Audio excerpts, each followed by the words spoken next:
Hey everybody, Ed Paget here, and today I'm going to talk to you about why people with scoliosis aren't taken seriously.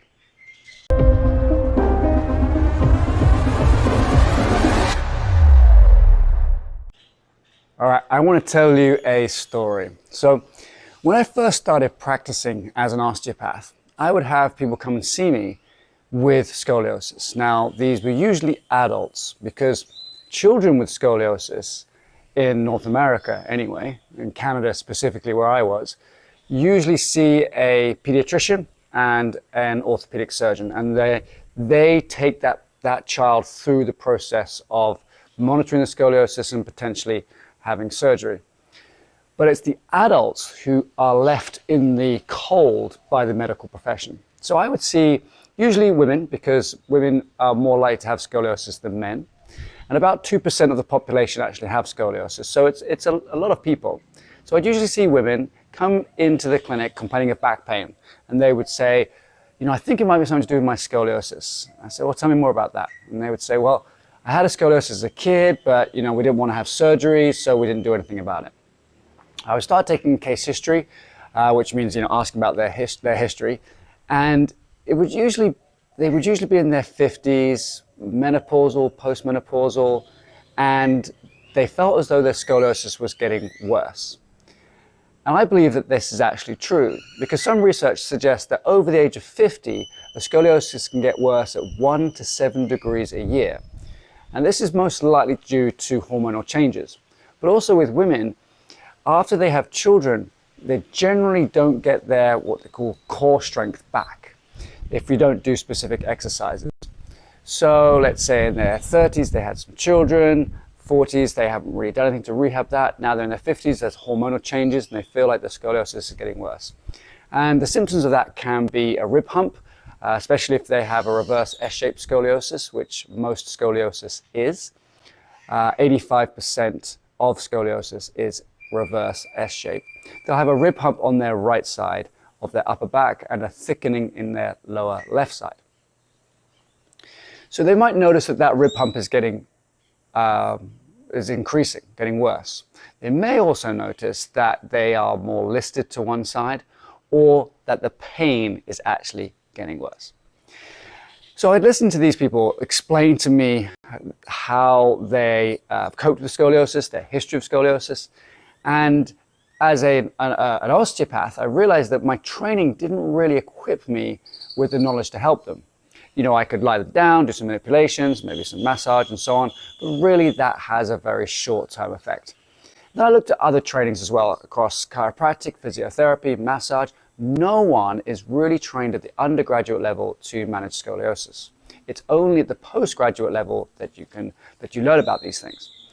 And one of the big companies out there is called Stroth. And Stroth has been around for 100 years. And they focus on training physiotherapists only. At least in Canada, when I was there, they did.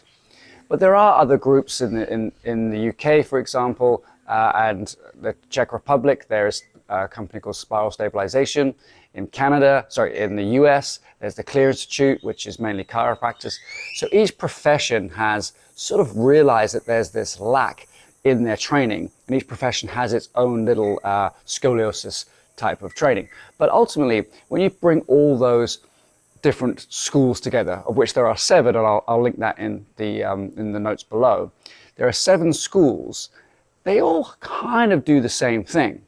There is an aspect of reversing the curve in the 3 dimensions. There's an aspect of traction and an aspect of strengthening, which makes sense. That's how I treat it. That's how most people treat it. And so I decided to take extra training to help these people, because I always felt as though, even though I said, oh sure, I can help you, we'll do massage and we'll manipulate things, I didn't really feel as though things were changing. Then over the course of my extra training, specifically with the Gray Institute in the US, I came up with a series of exercises that were great at mobilizing the spine and then strengthening the spine and then adding endurance to the spine. And I noticed that my clients that did the exercises I gave them had the most rapid decrease in pain, and most rapid decrease in what they perceived were the actual asymmetries in the spine. It wasn't the ones that came to see me the most. So this is interesting. It was the ones who did the exercises. Now, in order to get people to do the exercises correctly, I used to make videos and record them. So I ended up with a whole host of videos, and I decided to put these videos actually into an online course and see if I can help people remotely all around the world. Turns out it works. But the problem is this: when a person with scoliosis sees a doctor, the doctor generally doesn't know what to do. So you would go and say, look, I think my scoliosis is getting worse. I've got a lot of pain. I'm not sleeping correctly. I can't walk for very far. My endurance has gone down. My stamina's gone down. I'm worried it's going to get even worse in the future. And I might end up like great aunt so-and-so who, was listed so badly she had to sort of be in a wheelchair. So there's all these things that people come to the doctor's clinic with. Now, they don't really have the tools to help with that. So they say, well, look, we can give you some painkillers, you should do some stretching or something like that, and if it gets really bad, we'll look at surgery. Those are the three options people are given. And that's mainly because those are the three options in the medical world. Now, the second part of this is that most people go to the doctor too late. So let's say they had a scoliosis when they were little. It wasn't large enough to have surgery, or their parents chose not to have surgery. They go through life functioning perfectly well.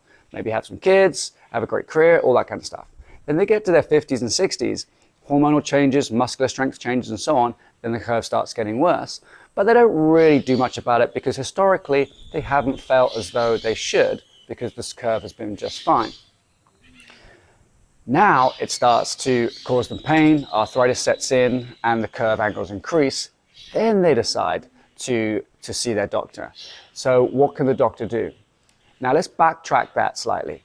If we say that person, scoliosis when they were little, gets worse when they're older, started doing something earlier in their life, let's say in their 30s or 40s, then it's less likely that scoliosis will actually get worse as they grow older.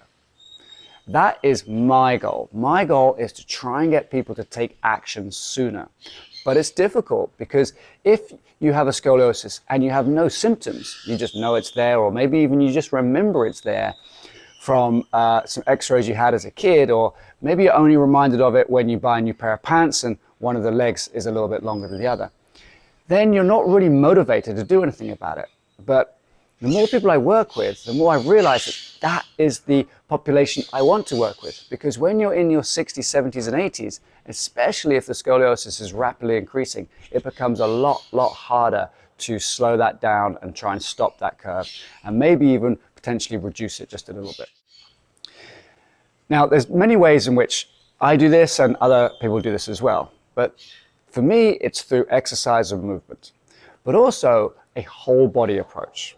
And I've talked about this in other videos, but essentially, if the spine is curved, what else in their body is leading to that curvature? Is there a leg length difference?